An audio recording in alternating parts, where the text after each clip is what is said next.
Blood trickled down Jasmine Bennett's swollen face as the officer pressed his knee harder against her neck. "I can't breathe," she gasped. Miles away, her father's phone rang. Director Marcus Bennett of the FBI stared at the video footage in horror. His daughter was dying. Before we dive into this shocking story, let me know where you're watching from in the comments.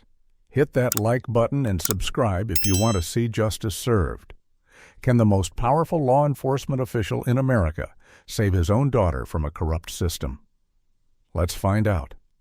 The autumn sun cast long shadows across the tree-lined streets of Oakwood, an affluent, predominantly white suburb of Chicago. 17-year-old Jasmine Bennett walked with purpose, her debate team notes still fresh in her mind. The championship was 2 weeks away, and as team captain, she had stayed late to perfect her arguments on criminal justice reform, ironically, a topic that would soon become painfully personal. Jasmine adjusted her backpack containing college brochures for Harvard, Yale, and Columbia. With her perfect GPA and passion for justice, her dream of becoming a civil rights attorney seemed within reach. Her father, FBI Director Marcus Bennett, had always instilled in her a sense of duty and resilience. The memory of their conversation last summer flooded back as she turned onto Maple Avenue. "Baby girl," he had said, his hands resting heavily on her shoulders. "Being black in America means you have to be twice as good to get half as much. Even with my position, there are people who will only see your skin." Jasmine had nodded, understanding but frustrated. "But Dad, you're literally the director of the FBI. Doesn't that count for something?" His smile hadn't reached his eyes. "Power doesn't protect you from prejudice, Jasmine. It just changes how they hide it." Those words echoed now as she noticed a police cruiser slowing beside her. Her heart rate quickened, an involuntary response, born from countless warnings and viral videos. She kept walking, eyes forward, remembering her father's instructions. "Be polite. Keep your hands visible. Don't give them any reason." The cruiser pulled ahead and stopped. 2 officers emerged, one tall and muscular with cropped blonde hair and cold blue eyes. Officer Ryan Kruger, according to his nameplate, and a shorter, stockier officer with a permanent scowl, Michael Donovan. "Excuse me, miss," Kruger called out, his tone already carrying an edge of authority that seemed excessive for the situation. "We need to talk to you." Jasmine stopped keeping her distance. "Yes? Officers, is something wrong?" There was a shoplifting incident reported at Oakwood Mall. "You match the description of the suspect," Officer Donovan said, hand resting casually on his holster. Jasmine felt a chill despite the warm afternoon. "There must be some mistake. I'm coming from school debate team practice. I can call my parents if—" "ID," Kruger interrupted, extending his hand. "I don't have my ID with me, but I'm Jasmine Bennett. My father is Director Marcus Bennett of the FBI. I can call him right now to verify." She reached slowly for her phone. "Stop hands where we can see them," Kruger shouted, suddenly drawing his weapon. "I'm just getting my phone to call my father." Jasmine explained, freezing in place, terror washing over her. "Put your hands behind your back," Donovan demanded, moving toward her. "But I haven't done anything wrong." Jasmine protested, confusion and fear making her voice shake. "This is a mistake." "Stop resisting, Kruger barked, grabbing her arm roughly. "I'm not resisting. Please, just let me call my father." Jasmine begged, trying to remain calm, as Kruger twisted her arm behind her back. Across the street, Mrs. Eleanor Wilson, a 72-year-old widow who had lived in Oakwood for 40 years, emerged from her colonial-style home. Seeing the commotion, she pulled out her phone and began recording. "What are you doing to that girl?" she called out. The officers ignored her as they forced Jasmine to the ground. "Stop resisting," Donovan repeated louder, though Jasmine was merely trying to protect her face from hitting the concrete. "I'm not resisting," she cried out as Kruger pressed his knee into her back, then shifted to her neck as she was flipped over. Jasmine felt the air leaving her lungs, the pressure unbearable. In desperation, she managed to press the emergency function on her phone 3 quick taps that would call her father's direct line and send her location. "Black bitch thinks her daddy will save her." She heard one of them mutter the words slurring together as darkness crept into the edges of her vision. The last thing Jasmine saw before losing consciousness was Officer Donovan approaching Mrs. Wilson demanding she stop recording. Through the haze, she heard the elderly woman protest, "This is my constitutional right," before the world went black. Mrs. Wilson appeared to comply, but instead of deleting the video, she quickly uploaded it to her cloud storage before surrendering her phone, a small act of defiance from a woman who had seen too much injustice in her lifetime to stand idle now.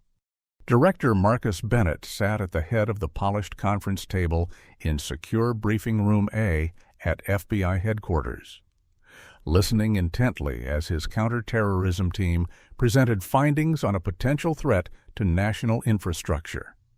25 years in the Bureau had taught him to maintain an impassive expression regardless of the information being presented, but his mind was already calculating response scenarios and resource allocations. His custom encrypted phone vibrated in his pocket, 3 short pulses indicating an emergency alert from his family. Few things would interrupt this level of meeting. "Excuse me," he said, standing abruptly. "Continue the briefing. I'll return shortly." He stepped into the adjacent secure room, drawing concerned glances from his team. The moment the door closed, he pulled out his phone.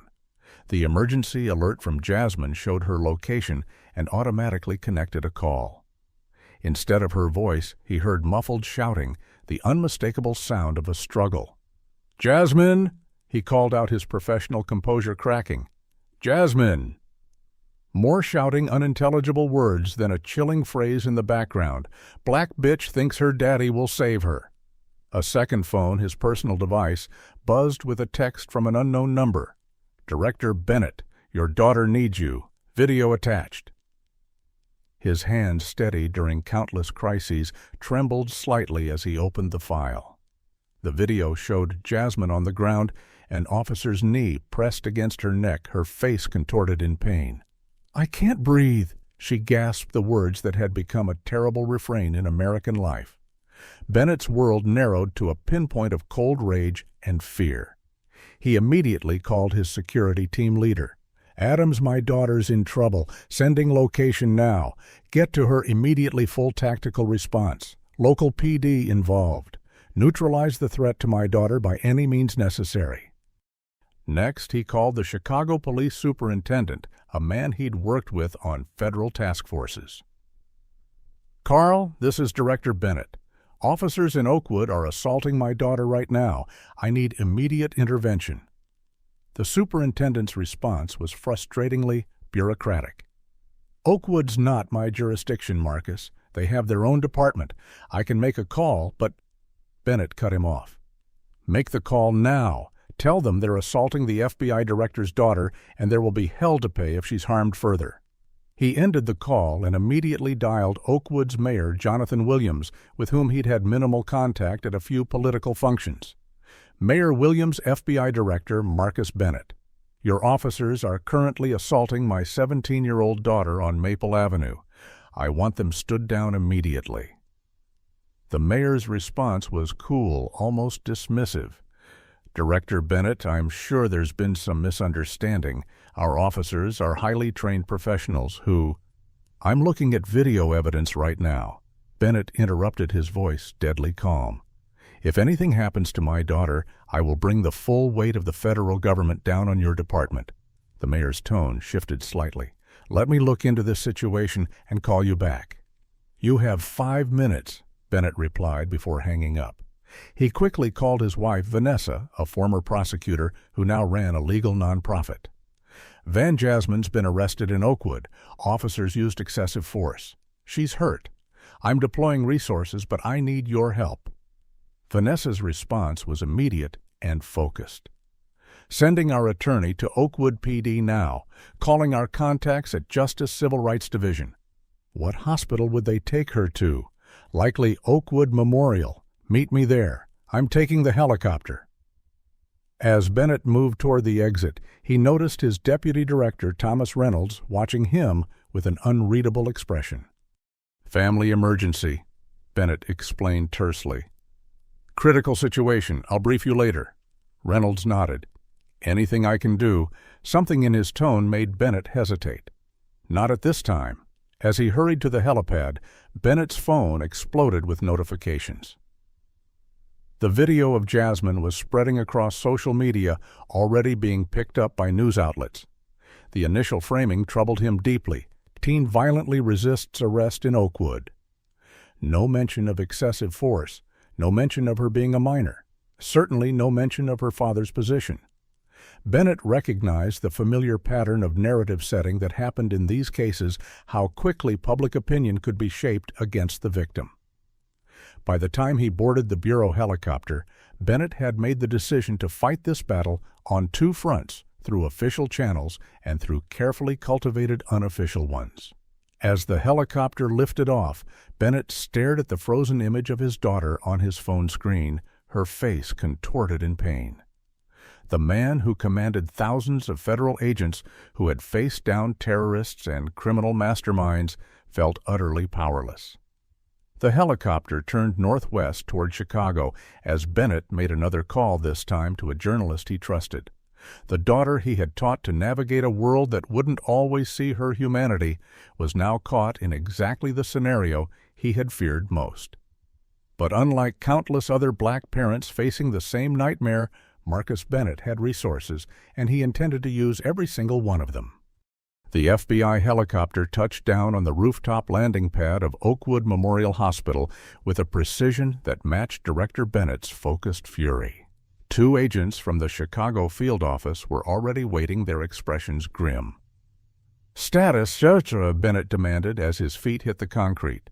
"Sir, local PD has officers stationed outside your daughter's room. They're claiming she's under arrest. Hospital administration is cooperating with them. Your wife is already here, but was denied access." Bennett nodded, once his jaw tight. "Let's change that." They moved through the hospital with purpose, drawing stares from staff and patients. When they reached the third floor, two Oakwood police officers straightened at Bennett's approach. "This area is restricted," the taller one began. Bennett cut him off by holding up his FBI credentials. "I'm Director Marcus Bennett. That's my daughter in there. Move aside." The officers exchanged uncertain glances. "Sir, we have orders." "Your orders don't supersede federal authority," Bennett interrupted. "Move aside now, or I'll have you arrested for obstruction." Before the situation could escalate further, a hospital administrator hurried over, a forced smile plastered on her face. "Director Bennett, I'm Dr. Amanda Collins, Chief of Staff. There seems to be some confusion. Your daughter is part of an active investigation, and protocols must be followed." "My daughter is a minor who has been assaulted by law enforcement," Bennett stated coldly. "She has the right to have her parents present. Furthermore, as a federal official, I'm initiating an investigation into civil rights violations, which gives me jurisdiction. Now step aside." Dr. Collins hesitated, then nodded to the officers. Bennett pushed past them into the room, his heart shattering at what he saw. Jasmine lay in the hospital bed, her face swollen and bruised, one eye nearly shut. Most disturbing was the handcuff securing her wrist to the bed rail. Vanessa was already at her side, tears streaming down her face as she gently stroked their daughter's hair.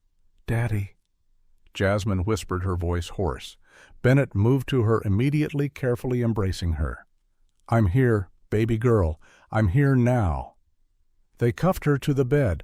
Vanessa said, fury in her voice. "She has a concussion, 3 broken ribs and facial fractures, and they have her restrained like a criminal." Bennett examined the handcuff, then looked to one of his agents. "Get these off her, now." As the agent worked on the restraints, Jasmine spoke softly. "Dad, they called me. They used the N-word. Said no one would believe me over them. Said they'd plant drugs on me if I didn't stop resisting." Bennett's expression remained calm, but his eyes burned with an intensity that made even his own agents uncomfortable. "Did they read you your rights?" Jasmine shook her head, slightly wincing at the movement. They just kept saying I was resisting. The door opened, and a man in an expensive suit entered, flanked by a uniformed officer with a chief's insignia. "Director Bennett," the chief said with forced cordiality, "I'm Warren Stone, Oakwood Police Chief. This is District Attorney Richard Hayes. We need to discuss this situation." Bennett turned, positioning himself between the men and his daughter. "The situation is that your officers assaulted my 17-year-old daughter, used racial slurs, threatened to plant evidence, and violated her civil rights. There's nothing to discuss except the terms of their termination and prosecution." D.A. Hayes stepped forward, his smile not reaching his eyes. "With all due respect, Director, your daughter was identified as matching the description of a shoplifting suspect. When officers attempted to question her, she became combative. We have body camera footage. Release it," Bennett challenged, "right now, because I have civilian footage showing something very different." Hayes and Stone exchanged glances. "The footage is being processed as evidence," Stone replied smoothly. "Standard procedure." Bennett noticed an officer in the hallway hurriedly speaking to his partner, both glancing at their body cameras. "Your officers are tampering with evidence as we speak," Bennett observed coldly. As if on cue, a Hispanic nurse slipped into the room, pretending to check Jasmine's vitals. She discreetly placed a folded paper into Vanessa's hand before leaving. Vanessa read it, then passed it to Bennett. "Police ordered talk screen on your daughter without consent, looking for anything to justify. Some nurses refusing to comply. Be careful hospital administration cooperating with police." Bennett pocketed the note, his mind racing. The hospital room suddenly felt like a battlefield with his injured daughter at the center. "I want copies of all medical records and tests ordered by," Bennett demanded, "and I want my daughter transferred to a federal medical facility immediately." Chief Stone stepped closer. "Director Bennett, I understand your concern as a father, but don't let it cloud your professional judgment. Your daughter will face serious charges, assaulting an officer, resisting arrest, disorderly conduct. But perhaps we can work something out. Handle this quietly." The implication was clear back off, and they'd reduce the charges. "Are you attempting to extort a federal official?" Bennett asked, his voice dangerously quiet. Before Stone could respond, Bennett's phone buzzed. A text from an unknown number. "This is Eleanor Wilson from across the street. I have the complete video. Your daughter did nothing wrong. Police took my phone, but not before I uploaded footage to cloud. They don't know I have backup device. Can prove your daughter's innocence." Bennett looked up at Stone and Hayes with new resolve. "Gentlemen, I suggest you prepare your officers for federal indictments. This won't be handled quietly." As the FBI agents moved Jasmine to a stretcher for transport, Bennett leaned close to his daughter. "Did you recognize those officers?"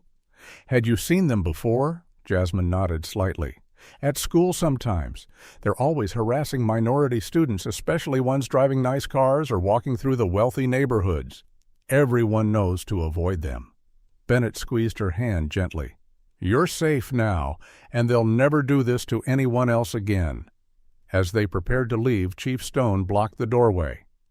"Director Bennett, removing a suspect from local custody is obstruction of justice. Even you aren't above the law." Bennett stared at him coldly. "No, I'm not above the law, and neither are you or your officers. That's the problem you're about to face." "Do you think Chief Stone and D.A. Hayes are part of a bigger corruption scheme, or just covering for bad officers?" Comment number 1 if you think they're protecting a larger conspiracy, and number 2 if you think they're just doing typical police damage control. Don't forget to like and subscribe if you want to see justice served. In this case, the confrontation at the hospital was just the beginning. But what would Director Bennett discover when he returned to FBI headquarters? Would his position of power protect him and his daughter, or make them bigger targets? The flight back to Washington, D.C. gave Bennett time to strategize, but nothing prepared him for the resistance he encountered upon returning to FBI headquarters. As he strode through the familiar corridors toward his office, he noticed subtle shifts in behavior conversations, halting as he passed averted gazes from colleagues who normally greeted him warmly. His executive assistant Diane met him at the door with an expression of concern. "Sir, Deputy Director Reynolds called an emergency leadership meeting in your absence. The Deputy Attorney General was present." Bennett's instincts immediately sharpened. "When 2 hours ago. And, sir, there's a directive from the Attorney General's office, and they're requesting you recuse yourself from any investigation involving the Oakwood Police Department, citing personal conflict of interest." Bennett took the document, scanning it quickly. "Who else knows about my daughter?" "It's all over the news, sir, but the narrative is—" She hesitated. "What, Diane?" "They're calling her a troubled teen who attacked police officers.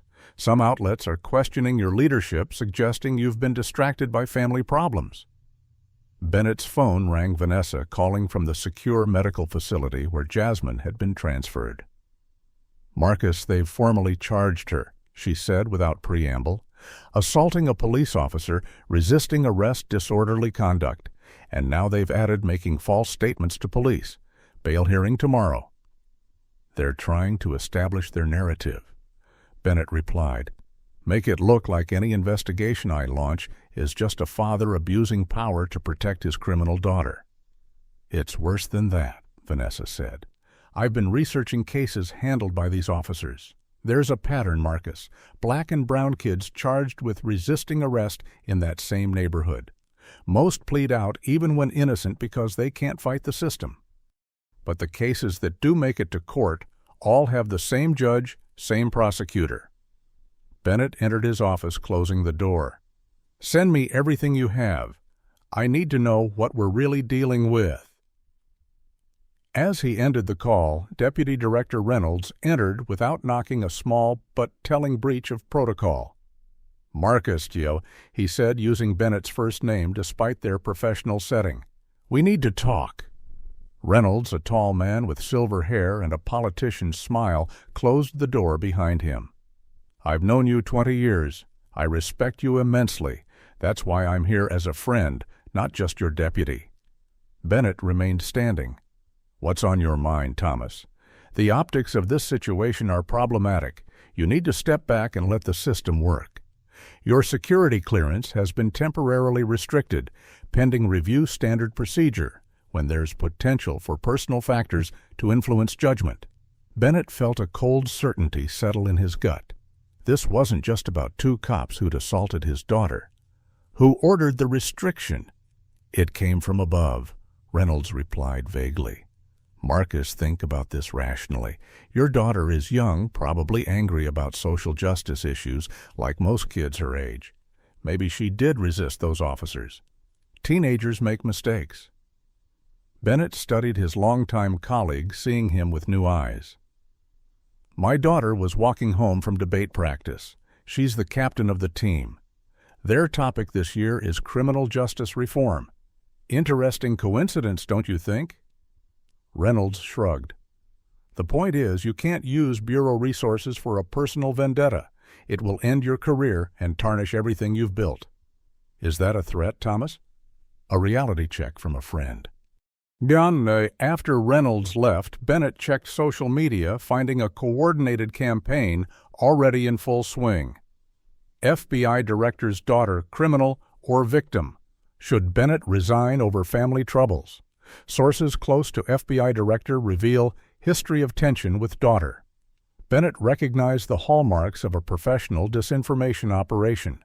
His secure phone buzzed with a message from one of the agents he trusted. "Sir, someone's restricted your access to Bureau surveillance systems and case files. Unusual activity on internal servers targeting your security credentials." Shortly after, Vanessa called again.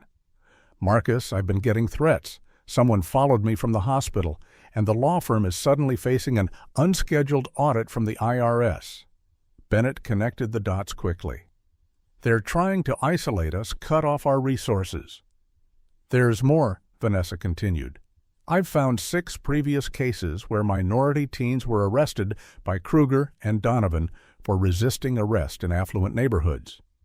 All cases were prosecuted by Hayes, all presided over by Judge William Forrester. All resulted in community service and probation, which required regular check-ins with specific officers. They're running some kind of operation, Bennett concluded, and they have protection from somewhere high up, or they wouldn't be so bold against an FBI director. His office phone rang a direct call from Philip Warren, Assistant Director of the Criminal Investigative Division and Bennett's friend for over 15 years. "Marcus, what the hell is going on? I just got subpoenaed about your daughter's case. They're claiming you misused Bureau resources." Bennett's grip tightened on the phone. "Who subpoenaed you?" "D.A. Hayes from Oakwood, of all places. How does a local DA even have my contact information?" Bennett closed his eyes briefly. "Because someone inside gave it to him." "Phil? I need to know who you've discussed this with." "Just Reynolds. He called asking if you'd requested any unofficial surveillance or background checks." The betrayal stung, but it also confirmed Bennett's suspicions. "Listen carefully, Phil. I'm being isolated and set up. Whatever happens next, remember this conversation." As Bennett hung up, a news alert flashed across his screen. "Exclusive FBI director's daughter has history of anti-police social media posts." The attached screenshots showed carefully edited versions of Jasmine's debate research on police reform. That evening, Bennett received word that the Attorney General was considering appointing a special counsel to investigate whether he had abused his position in response to his daughter's arrest.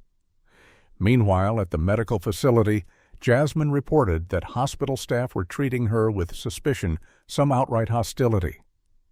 "One nurse said I should be ashamed for causing trouble for those officers," she told her father during his visit. "Dad, what's happening? Why aren't people seeing the truth?" Bennett held his daughter's hand, careful of her IV. "Because powerful people don't want them to see it, but we're going to change that." As Bennett left the facility, he narrowly avoided reporters camped outside. His security detail reported that someone had attempted to access his schedule, possibly planning to ambush him with questions. Back at his home that night, Bennett received a disturbing call. "Director Bennett," the elderly voice said, "this is Eleanor Wilson. Someone broke into my house today. They took my computer, but they didn't find my tablet where I have a backup of the video. I don't feel safe." "Mrs. Wilson, I'm sending trusted agents to bring you to a secure location," Bennett replied. "Don't tell anyone, not even neighbors or family, until my people arrive." The next morning, headlines announced FBI Director Bennett facing possible removal amid controversy over daughter's arrest. Bennett arrived at headquarters to find increased security at the entrance, where he was asked to surrender his service weapon, a humiliating protocol normally reserved for officials under investigation. In his office, he found a formal notice of a hearing scheduled for the following week to evaluate his fitness to continue serving as director. As he read the document, Chief Stone and D.A. Hayes held a press conference in Oakwood. "It's unfortunate when someone in Director Bennett's position attempts to use their power to obstruct justice," Stone declared to the cameras. "No one is above the law, not even the FBI director's daughter." Hayes added, "We have evidence suggesting Director Bennett has misused federal resources to intimidate local law enforcement. This is a dangerous precedent that threatens the independence of police departments nationwide." Bennett watched the press conference, a cold clarity washing over him. This wasn't just about protecting corrupt officers or even covering up racial profiling. The speed coordination and high-level interference pointed to something much larger. He was fighting not just for his daughter, but against a system designed to protect itself at all costs. As he turned off the television, Bennett made a decision. If they wanted to strip him of official power, he would build an unofficial arsenal. The fight was just beginning, and he intended to win not just for Jasmine, but for every victim who didn't have an FBI director for a father. The safe house in Arlington, Virginia, looked like any other suburban home from the outside, but inside it had been transformed into an operational headquarters.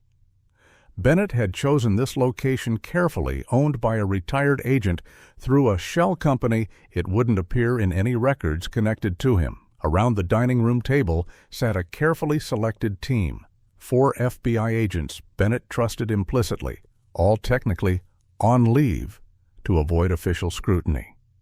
Mrs. Eleanor Wilson still shaken from the break-in at her home, Vanessa Bennett, who had taken emergency leave from her nonprofit, and Marcus Washington, an investigative journalist from the Chicago Tribune known for exposing police misconduct. First, we need secure communications. Bennett began placing signal-blocking devices around the room. No official phones, emails, or bureau resources. We assume everything is compromised. Agent Sarah Chen, a cybersecurity specialist, distributed new phones. These are programmed with encrypted messaging apps.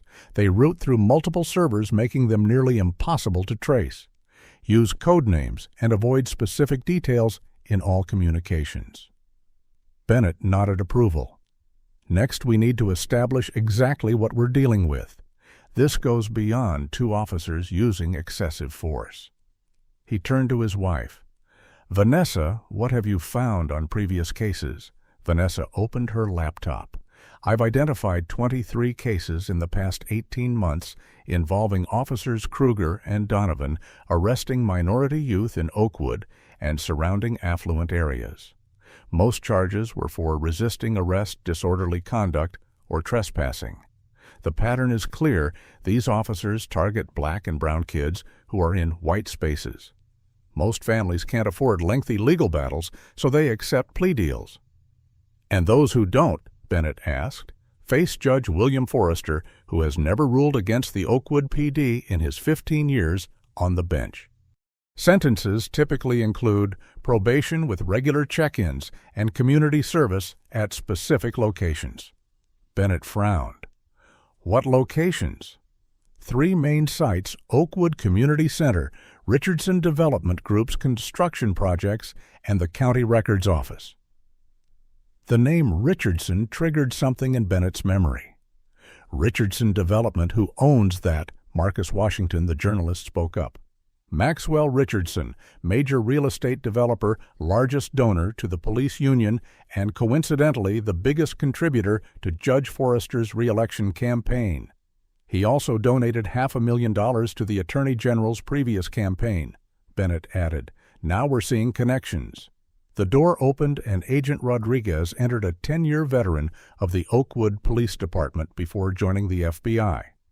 Sir, I've made contact with officers I still trust at Oakwood PD.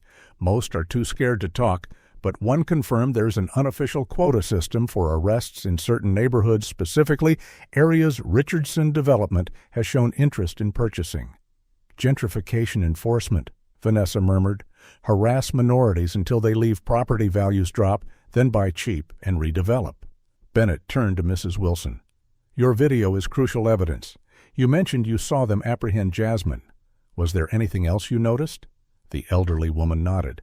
Before they attacked her, I heard the officers mention something about her being on the list, like they were specifically looking for her. Bennett and Vanessa exchanged alarmed glances. Jasmine mentioned seeing these officers around her school before, Vanessa said. Could they have been tracking her? Bennett considered this. We need to talk to other victims. They might have noticed similar patterns. Marcus Washington raised his hand. I can help with that. My articles on police misconduct have created a network of sources. People trust me who wouldn't speak to authorities. Good, Bennett agreed. Agent Foster, I want financial investigations on everyone involved, Etterstone Hayes, Forrester, the officers, and especially Richardson. Look for irregular patterns, unexplained wealth shell companies. Foster nodded. Already started, sir. Preliminary findings show Chief Stone purchased a vacation home in Florida last year for $800,000. His salary is $140,000 annually. And his wife is a part-time librarian, Washington added. That math doesn't add up. The team worked through the night building a comprehensive picture of corruption. They discovered a pattern of civil asset forfeitures in cases handled by Kruger and Donovan Vehicles Cash, and even homes seized during arrests, many later purchased at auction by subsidiaries of Richardson Development. By morning, they had identified a whistleblower willing to talk a nurse named Maria Gonzalez, who had witnessed police pressuring medical staff to falsify reports on arrestees' injuries. As Bennett was preparing to meet her, his secure phone rang. It was Jasmine. "Dad," she whispered, "I remembered something important. Remember that real estate developer who came to our debate competition last month? The one who got angry when I argued against using criminal records to deny housing applications. Maxwell Richardson." Bennett confirmed, his pulse quickening. "What about him?" "He threatened Coach Thompson afterward. I overheard him say that people like me needed to learn their place, that he had ways of teaching lessons. Dad, I think this was planned." The pieces clicked into place. "Jasmine, did you ever see Richardson with the officers who arrested you?" "Not directly, but Officer Kruger was providing security at that debate tournament. He was watching me the whole time." As Bennett processed this information, Agent Chen burst into the room. "Sir, we've identified unauthorized surveillance on this location. We need to move immediately." They had barely finished gathering their equipment when black SUVs surrounded the house. "Back exit," Bennett ordered, leading the team through the kitchen and out a hidden door in the pantry that opened into the neighboring yard. As they escaped through a series of backyards, Bennett heard radio chatter, "Suspects fleeing west on foot. Orders are to detain Bennett for questioning." They split into predetermined groups, escaping in different vehicles.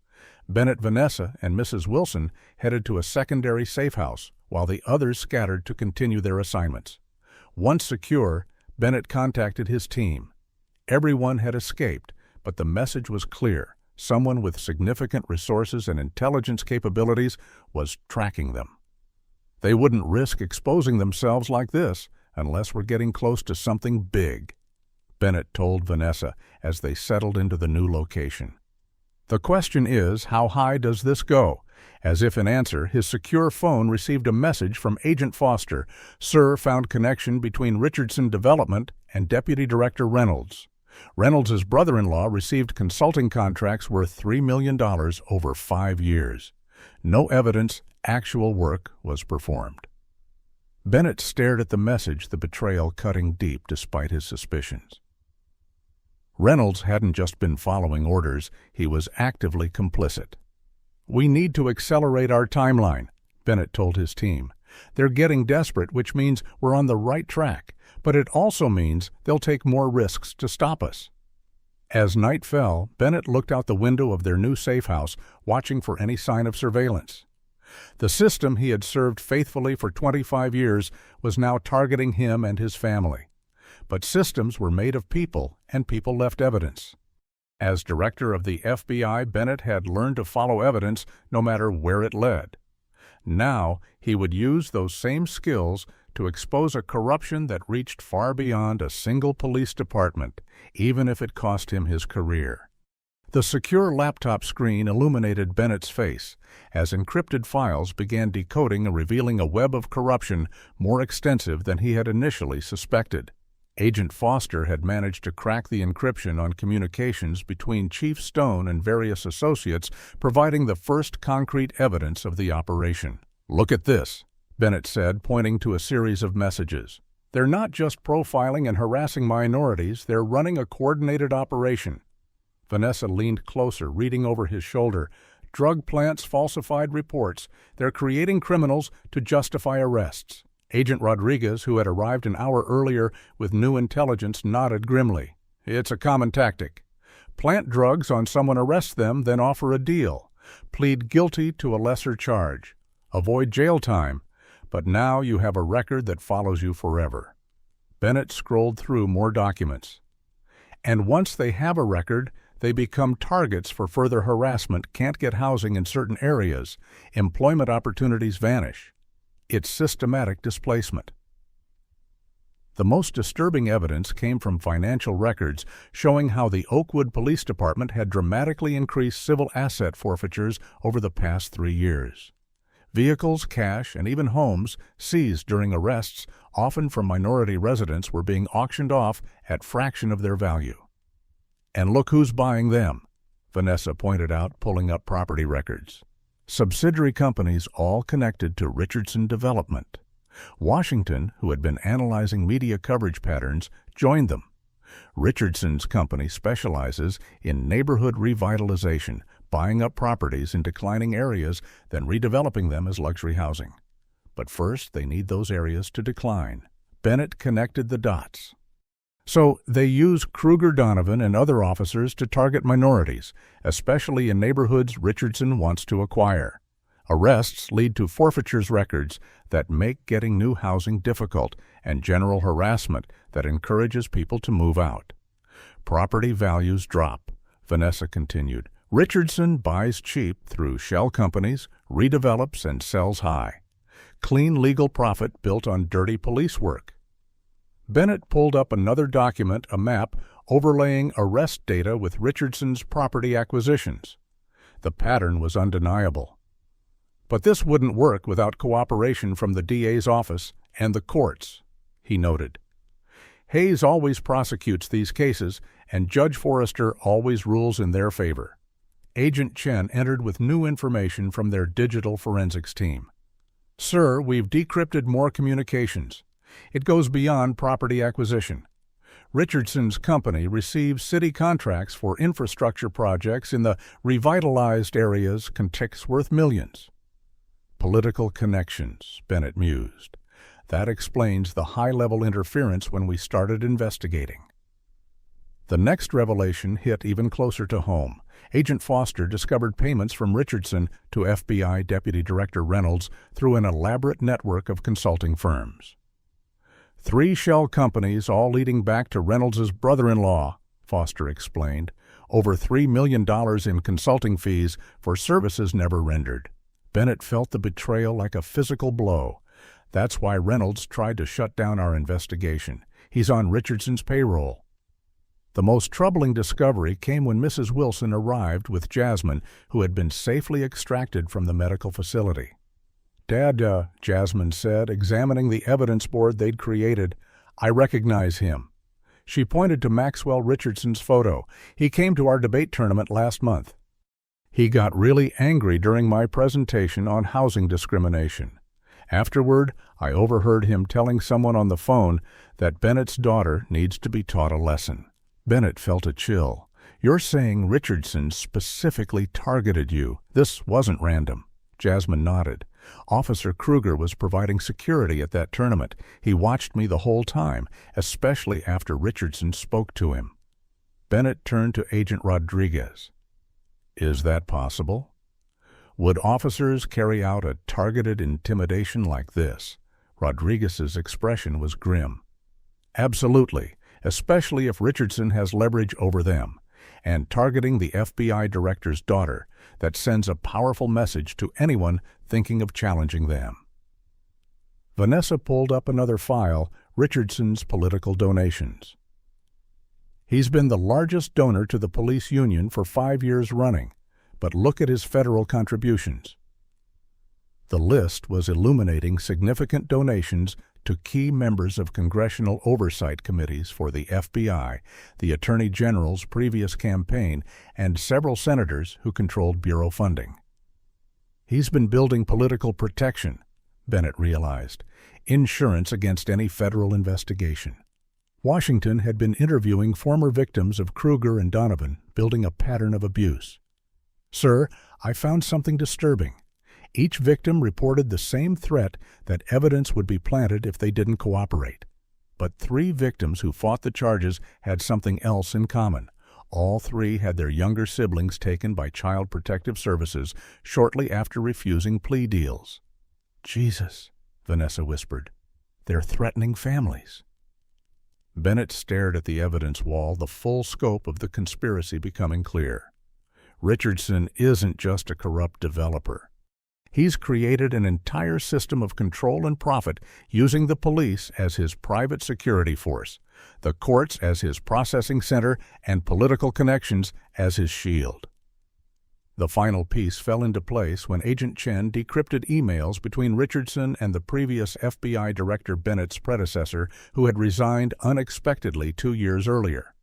Sir, you need to see this, she said, her voice hushed. Richardson was blackmailing Director Collins. That's why he suddenly resigned. Bennett read the emails, his expression hardening. And when I took over, Richardson decided to send me a message through Jasmine. He knew exactly who she was all along. But why take such a risk, Vanessa asked. Going after the FBI director's daughter could expose everything. Because I was getting too close, Bennett realized. My anti-corruption initiative was set to investigate civil asset forfeiture abuse. Richardson couldn't risk that. Washington looked up from his laptop. There's more. Richardson's son Tyler was arrested 3 times for drug possession in college. Each time the charges mysteriously disappeared. And guess who the arresting officers were in 2 of those cases? Kruger and Donovan, Bennett guessed. They have dirt on Richardson to mutual assured destruction. As the team processed these revelations, Agent Foster received an urgent alert. Sir, we've got movement. Richardson just booked a private flight to the Cayman Islands, departing tomorrow morning. He's running, Bennett said, which means he knows we're on to him. Agent Chen reported another development. Surveillance footage shows officers Kruger and Donovan in a heated argument outside the precinct. They're turning on each other. Bennett stood surveying the evidence they'd gathered. We need to move quickly. Richardson has the resources to disappear, and once he's gone, his political protection may be enough to bury this. The team began formulating their counterattack, knowing that the next 24 hours would determine whether justice would be served or corruption would prevail. As Bennett outlined their strategy, he couldn't help but reflect on the irony his daughter's debate topic on criminal justice reform had unexpectedly thrust her into the center of a case that exemplified everything wrong with the system. Now father and daughter were fighting the same battle from different angles, seeking a justice that had been denied to countless others without their resources and position. Do you think corruption like this exists in real police departments across America? Comment number 1. If you believe this kind of systematic abuse happens in reality, or number 2, if you think this level of corruption could never really exist. Like and subscribe if you want to see how Director Bennett brings down this corrupt network. With the conspiracy exposed, what would Bennett's next move be? Could he bring down Richardson's empire of corruption before the developer escaped the country, or would the system protect its own once again? Dawn broke over Washington, D.C. as Bennett finalized his comprehensive strategy to dismantle Richardson's network. The safe house had transformed into a war room with evidence boards covering every wall and team members working in coordinated precision. We can't rely on the official channels, Bennett told his assembled team. They're compromised at too many levels, so we create our own channels. The plan had 3 main components: legal, media, and operational. Bennett had secretly contacted Attorney General Catherine Mitchell, bypassing the normal chain of command. Despite her political connections to Richardson, Mitchell was known for her integrity, and the evidence Bennett presented was too overwhelming to ignore. I've secured the AG's cooperation, Bennett announced. She's appointing a special task force from outside the normal structure reporting directly to her. No one else will know until the indictments are ready. Vanessa, leading the legal strategy, outlined their approach. We're preparing RICO charges, Racketeer-Influenced and Corrupt Organizations Act. This lets us target the entire criminal enterprise, not just individual acts. Richardson, Stonehayes, the officers, Judge Forrester, they'll all face federal charges for operating a criminal organization. For the media component, Marcus Washington had prepared multiple bombshell stories with different outlets ready to publish simultaneously. We'll release the evidence across 5 major publications at exactly 9 a.m. tomorrow, Washington explained. No single outlet gets the exclusive, so none can be pressured to kill the story. Each gets a different angle of the same corruption, creating a comprehensive picture. Bennett nodded approval, and our operational plan, Agent Rodriguez, outlined the carefully choreographed takedown. We have Richardson under surveillance. He's planning to flee tomorrow morning, but we'll intercept him at the airport. Meanwhile, we've set up surveillance on Kruger and Donovan. Their argument yesterday has escalated. They're blaming each other, which gives us leverage." "What about the evidence they've collected on my daughter?" Jasmine asked. She had become an integral part of the team, her first-hand experience providing valuable insights. "That's where Mrs. Wilson comes in," Bennett said, nodding to the elderly woman who had become an unlikely hero in their fight. "She's organized a community testimony event for this evening. 20 residents of Oakwood who've witnessed police harassment will publicly share their stories, live-streamed across multiple platforms." Mrs. Wilson smiled determinedly. "We're calling it Oakwood Speaks Truth. I've been organizing in secret with other witnesses. Many are too afraid to appear on camera, but they've provided written statements I'll read anonymously. The testimonies would create public pressure while simultaneously providing witness statements for the legal case.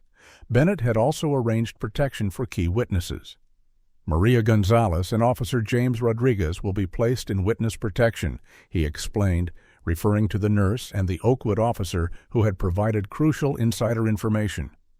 "We've already relocated them to secure locations." As the team prepared to execute their plan, Bennett received an urgent alert. "Sir," Agent Chen reported, "we've intercepted communications suggesting an assassination plot against Mrs. Wilson and potentially other witnesses before tonight's event." Bennett immediately adjusted their security protocols, changed the location limit advance notice to trusted individuals only, and doubled the protective detail. Throughout the day, Bennett's team executed a carefully orchestrated campaign of strategic leaks and misinformation. They fed false intelligence to corrupt officials, suggesting the investigation was focusing on minor procedural violations rather than the extensive criminal enterprise. "Let them think we're building a small case about excessive force," Bennett instructed. "They'll lower their guard while we prepare the RICO charges." By mid-afternoon, their trap was set. Chief Stone, believing the investigation was narrowing to just Kruger, and Donovan attempted to destroy evidence at the precinct. FBI surveillance caught him removing files from the evidence room. D.A. Hayes, similarly misled, reached out through intermediaries seeking a deal. "He's offering to give up the officers and Stone in exchange for immunity," Agent Foster reported. "He doesn't realize we already have enough to charge him too." The most dramatic development came when Officers Kruger and Donovan were brought in for questioning in separate locations. "Kruger folded almost immediately," Agent Rodriguez reported. "Once we showed him evidence that Donovan was planning to blame him for everything he offered to testify against the entire operation." Bennett's phone rang. It was the Attorney General. "Marcus, I've reviewed all the evidence. This goes beyond anything I imagined. I've authorized the Special Task Force, effective immediately, operating under direct federal jurisdiction with no local involvement." The pieces were falling into place, but Bennett knew Richardson remained the most dangerous threat. The developer had resources and connections that made him formidable even when cornered. "Sir, Agent Chen interrupted. "Richardson just moved his flight up. He's heading to the airport now." Bennett made the call. "Execute the arrest. All teams move now." Across Oakwood and surrounding jurisdictions, federal agents moved simultaneously. Richardson was detained at the private airfield, his plane already fueled and waiting. Chief Stone was arrested, leaving the police precinct with a box of documents. Judge Forrester was taken into custody at his chambers. D.A. Hayes surrendered without resistance when agents arrived at his home. By evening, the first news reports began to break, carefully coordinated through Washington's media contacts. The hashtag #OakwoodCorruption trended nationwide as Mrs. Wilson's community testimony event streamed live, reaching hundreds of thousands of viewers despite the last-minute location change. Jasmine, now the face of the movement, gave a powerful interview on national television, the complete unedited footage of her arrest playing alongside her testimony. "This wasn't just about me," she told the interviewer. "This was about a system designed to criminalize black existence in white spaces. I was targeted because I spoke up about housing discrimination and because my father was investigating corruption. But how many others were targeted simply for existing in neighborhoods where people like Maxwell Richardson didn't want them? As the operation concluded its first phase, Bennett returned to the safe house exhausted but satisfied. The evidence boards now included mugshots of Richardson, Stone, Hayes, and others. "What happens next?" Jasmine asked her father. Bennett put his arm around her shoulders. "Now comes the hard part, making sure the charges stick. Richardson has powerful friends. They'll fight back." Vanessa joined them, holding printouts of the next day's newspaper headlines. "But this time," she said, "they're fighting against the truth with the whole world watching." As darkness fell over the city, Bennett looked at his team, federal agents, a journalist, a community elder, a nurse, a whistleblower cop, and his family, an unlikely alliance united by a commitment to justice. The system had fought back hard, but today at least justice was winning. The following morning, Bennett received an urgent summons to the White House. President Lawrence had requested a private meeting in the Oval Office, never a good sign during an active investigation. Bennett straightened his tie as he was escorted through the West Wing, mentally preparing for the confrontation ahead. The president was waiting, his expression grave. "Director Bennett," he began without preamble, "I've received concerning reports about your recent activities. Congressman Whitfield is calling for an emergency oversight hearing regarding your fitness to serve." Bennett maintained his composure. "I'm aware, Mr. President. Are you also aware that Maxwell Richardson called me personally last night? He claims you're conducting a vendetta against him because of a misunderstanding involving your daughter." Bennett met the president's gaze directly. "With respect, sir, there was no misunderstanding when officers broke my daughter's ribs and used racial slurs while arresting her without cause. And there's no misunderstanding about the evidence we've gathered on Richardson's criminal enterprise." The president sighed. "Marcus, I appointed you because of your integrity. But this situation looks bad using federal resources in a case involving your daughter. Sir, I recused myself from the direct investigation. The Attorney General appointed an independent task force. But when we discovered evidence of corruption reaching into federal agencies, including attempts to compromise the FBI itself, that became a national security matter within my jurisdiction." Bennett placed a file on the president's desk. "This contains evidence that Richardson attempted to blackmail my predecessor into resignation, has a paid informant in the deputy director's position, and has corrupted multiple federal officials.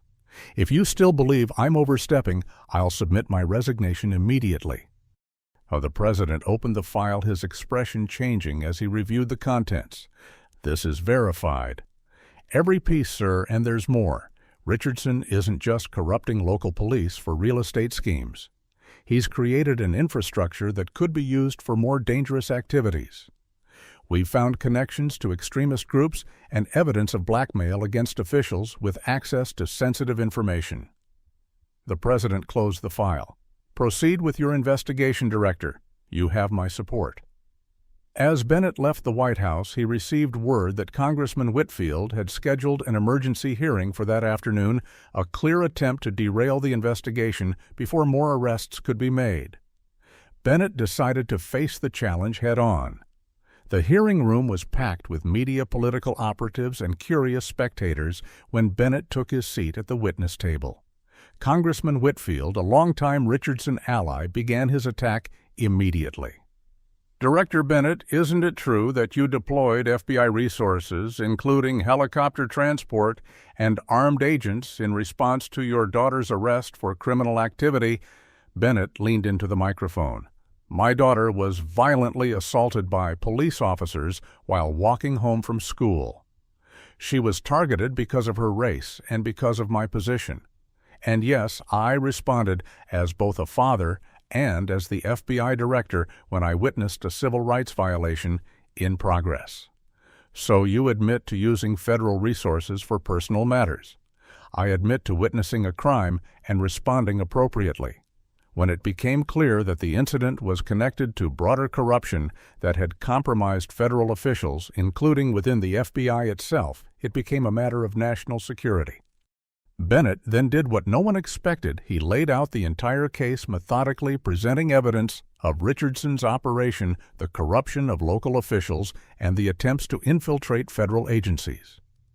As he spoke, FBI teams across the country executed the final phase of coordinated raids, arresting dozens of conspirators simultaneously. Phones buzzed throughout the hearing room as news of the raids broke. Bennett concluded his testimony with a bombshell. And at this moment, federal agents are serving warrants on several members of Congress who received bribes from Richardson Development through disguised campaign contributions in exchange for helping suppress investigations. The hearing room erupted in chaos as several congressional staffers hurriedly left the room. Meanwhile, across town, Jasmine was giving her own testimony at a Justice Department Civil Rights Division, hearing her composed voice, detailing the racial slurs, excessive force, and threats made by officers Kruger and Donovan. "They told me no one would believe me over them," she testified. "They told me they could plant evidence that I'd never win against the system. And they were right about one thing: if I hadn't been the FBI director's daughter, I probably wouldn't be here telling my story today. I'd be another statistic, another victim, silenced by fear and a system designed to protect itself." Mrs. Wilson followed with her testimony, presenting the complete unedited video footage that contradicted every claim made by the officers. "I've lived in Oakwood for 42 years, she told the panel. "I've watched these officers target young people of color in our neighborhood for years. When I spoke up, they threatened me. When I recorded them, they tried to take my evidence, but I refused to be silenced." As more witnesses came forward, the wall of silence protecting the corrupt system began to crumble. Officer Rodriguez, now in witness protection, provided devastating testimony about departmental practices. "We had unofficial quotas for arrests in certain neighborhoods, specifically areas where Richardson wanted to develop. We were instructed to focus on minorities, to find reasons to stop them, search them, charge them with something, anything." Nurse Gonzalez revealed the hospital's complicity. "We were pressured to document injuries in ways that supported police accounts. When we found no evidence of drugs or alcohol, we were told to test again to find something that would justify the officers' actions." As these testimonies were broadcast nationwide, Richardson made his final desperate move. His connections to white nationalist groups had been exposed in the evidence, and now he activated these networks as a distraction. Reports came in of armed individuals gathering near federal buildings in 3 cities. Bennett's security team intercepted communications revealing a planned bombing of the FBI field office in Chicago, a diversion meant to destroy evidence housed there. Bennett personally authorized a full tactical response, preventing the attack before it could be executed. The most dramatic confrontation came at Oakwood Police Department, where several officers loyal to Chief Stone barricaded themselves inside, refusing to surrender to federal authorities. Bennett, against the advice of his security team, arrived at the scene and requested to negotiate directly. "This isn't about taking sides between police and communities," he told the officers over the tactical communication system. "This is about separating corrupt officers from the good ones. Everyone in that building took an oath to uphold the law, not to serve Maxwell Richardson's business interests." After a tense 2-hour standoff, the officers surrendered peacefully. As Bennett supervised the operation, he received word that Deputy Director Reynolds had attempted to delete server evidence related to his communications with Richardson. The FBI cyber team had anticipated this, creating a honeypot of seemingly vulnerable files while securing the actual evidence off-site. Reynolds was arrested in his office, the final high-ranking conspirator to fall. That evening, as Bennett prepared to brief the Attorney General, he received an alert that Richardson had been located at a private airstrip attempting to flee despite the earlier arrest. Bennett diverted to the scene, arriving as federal agents secured the area. Richardson, seeing Bennett approach, showed no remorse. "You have no idea what you've done," he snarled. "I built this town. I own half the politicians in this state. This won't stick." Bennett studied the man who had ordered the assault on his daughter, who had corrupted police officers into becoming enforcers for his business interests, who had systematically targeted minorities to further his real estate empire. "Mr. Richardson, you didn't build anything. You exploited and corrupted and destroyed. And now you'll answer for it." Richardson lunged suddenly, a concealed weapon appearing in his hand. Before he could use it, Jasmine, who had arrived with her father despite his objections, shouted a warning. Security agents neutralized the threat, disarming Richardson and securing him in restraints. Bennett turned to his daughter, his heart racing at how close they'd come to disaster. "You shouldn't be here," he said, though his tone conveyed his pride rather than anger. Jasmine stood tall despite her still healing injuries. "I needed to see it end," she replied, "for all the people who never got their justice." As Richardson was led away in handcuffs, Bennett put his arm around his daughter's shoulders. The system had been broken open, the corruption exposed to light. But both father and daughter knew this was just one network in one city. The larger fight for justice would continue long after today's victories faded from headlines. 1 year later, Marcus Bennett stood at the podium in the Justice Department's Great Hall, addressing a packed audience of journalists, lawmakers, law enforcement officials, and community leaders. Behind him sat the newly formed Federal Police Accountability Commission, a direct result of the Richardson case that had exposed corruption across multiple jurisdictions. "The path to reform is neither quick nor easy," Bennett stated, his voice carrying throughout the hall. "But it is necessary. What began with the unjust assault on my daughter has revealed systematic abuses that have victimized countless Americans, particularly in communities of color." The audience included many familiar faces from the past year's struggle. Mrs. Eleanor Wilson, now heading a community oversight committee in Oakwood, sat in the front row. Beside her was Maria Gonzalez, who had established a medical advocacy program for victims of police violence. Officer James Rodriguez, reinstated with honors after his whistleblower testimony, represented a new training initiative for police departments nationwide. The Richardson case had resulted in 63 convictions across law enforcement, judiciary, business, and political spheres. Maxwell Richardson himself had received 30 years in federal prison for racketeering, corruption, and civil rights violations. Chief Stone D.A. Hayes and Judge Forrester were serving substantial sentences.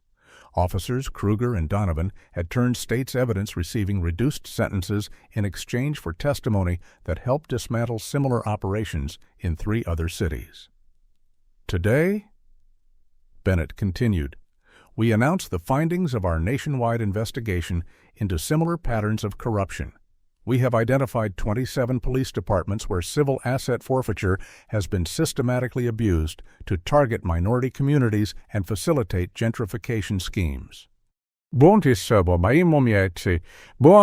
investigation had grown far beyond Oakwood, revealing similar operations across the country, corrupt developers using police as private security forces to drive minorities from valuable real estate. In response, Congress had passed the Law Enforcement Integrity Act, establishing new oversight mechanisms and restricting civil asset forfeiture. The Attorney General, Catherine Mitchell, joined Bennett at the podium. The Justice Department is establishing a permanent civil rights enforcement division with expanded authority to investigate patterns of discrimination in law enforcement. This division will have independent investigative powers and resources dedicated to ensuring constitutional policing nationwide. As the Attorney General detailed the new initiatives, Bennett glanced at his daughter sitting in the front row. Jasmine, now a freshman at Harvard Law School, had become a powerful advocate for police accountability. Her testimony before Congress describing her experience while connecting it to broader systemic issues had been a turning point in the legislative battle. After the press conference, Bennett joined his family and allies for a private gathering. Vanessa, who had been appointed to lead the new federal task force on law enforcement standards, embraced her husband. "Not bad for a family that was nearly destroyed a year ago," she said. Bennett nodded, the weight of the past year evident in his expression. "We had resources and position that most victims don't have. That's the reality we still need to address." Jasmine approached, accompanied by Trevor Williams, the business owner whose security footage had provided crucial evidence in the case. Dad Trevor's community investment fund is ready to launch. They'll be providing interest-free loans to families who lost property through civil forfeiture in Oakwood. Bennett shook Williams's hand. "That's the kind of restoration we need more of." Legal victories aren't enough if communities don't recover. Marcus Washington, whose reporting on the case had earned him a Pulitzer Prize, joined the conversation. The follow-up series launches next week, focusing on communities fighting similar battles without an FBI director as an ally. "People need to understand this wasn't an isolated incident." Bennett agreed. "The system fought back hard because we threatened not just individual corrupt actors, but the infrastructure of corruption itself. That fight isn't over." Despite the victories, Bennett harbored no illusions about the challenges ahead. Deputy Director Reynolds had received a reduced sentence for cooperation, revealing a network of compromised officials across multiple agencies. Several members of Congress implicated in Richardson's scheme had resigned but avoided prosecution through technicalities and statute limitations. "We've changed policies and removed corrupt individuals," Bennett told the gathered allies, "but systems have inertia. They resist change and try to return to equilibrium. Our job is to maintain pressure until the new normal becomes entrenched." Later, as the gathering wound down, Bennett found Jasmine standing alone, looking at a wall displaying photos of civil rights leaders, past and present. "Having second thoughts about law school?" he asked, joining her. Jasmine shook her head. "Just thinking about all the people who never got justice. For every case like mine that breaks through, how many others are buried?" Bennett put his arm around his daughter's shoulders. "That's why your voice matters. You experienced the system at its worst, but you also saw that change is possible when enough people demand it." "Do you think it will last?" she asked. "The reforms, the accountability, once the spotlight moves on?" Bennett considered the question carefully. "Lasting change requires vigilance. The same forces that created these corrupt systems are still out there looking for new ways to operate, but they now know they're not untouchable." As they prepared to leave, Bennett received a message. Another police department had requested assistance investigating potential corruption within their ranks. An internal whistleblower had come forward, inspired by the Oakwood case. "It's starting again," he told Jasmine, showing her the message. "But this time the call is coming from inside the department. That's progress." Outside the Justice Department, protesters still gathered daily, demanding further reforms and accountability. Bennett viewed them not as adversaries, but as necessary voices, keeping pressure on the system. The trauma his family had experienced had been transformed into meaningful change, but the work was far from complete. As Bennett and Jasmine walked to their car, a young black teenager recognized them and approached cautiously. "Ms. Bennett, I just wanted to say thank you. After what happened to you, I testified about what those same officers did to my brother 2 years ago. He's getting his record expunged now." Jasmine embraced the young woman. That's what this was all about. Bennett watched the interaction, a complex mix of emotions washing over him. The system had nearly destroyed his daughter, but her courage had helped break open the very system that had victimized her and countless others. As they drove away, Bennett asked his daughter, "Was it worth it? All the pain, the struggle, the public scrutiny?" Jasmine looked out at the city passing by, considering the question. "Ask me in 20 years when we see if anything really changed." Bennett nodded, understanding completely. Justice wasn't an endpoint, but a continuous struggle, one his daughter would carry forward long after his own career ended. And that perhaps was the most meaningful victory of all. What would you do?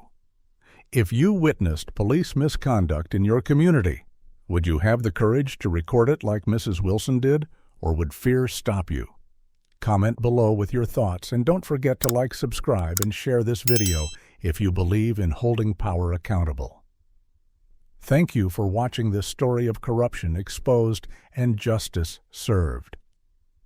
Remember, change begins when ordinary people refuse to look away from injustice. This powerful story reminds us that justice isn't guaranteed. It must be fought for.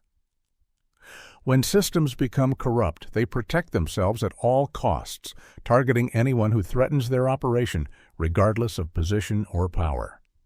The Bennett family's struggle shows how racism and corruption often intertwine with law enforcement, sometimes weaponized against communities of color for profit and power. Most victims don't have an FBI director as a father, leaving their stories untold and justice denied. True change requires both courageous individuals willing to stand up, like Mrs. Wilson recording the assault, Nurse Gonzalez documenting medical evidence, or Officer Rodriguez breaking the blue wall of silence, and systemic reforms addressing the root causes. The most important lesson is that silence serves oppression. When we witness injustice but stay quiet, we become complicit. Only by exposing corruption to light-supporting victims who speak out and demanding accountability from our institutions can we create a society where justice doesn't depend on who your parents are or what neighborhood you live in. Change begins with ordinary people refusing to look away. Have you ever witnessed injustice and had to decide whether to speak up or stay silent? What would you do if faced with corruption in your own community? Comment below with your thoughts and experiences. If this story moved you, please hit that like button. Subscribe to our channel for more powerful stories of justice and resilience, and share this video with someone who needs to hear this message. Thank you for joining us on this journey through darkness into light. Remember, your voice matters in the fight against injustice.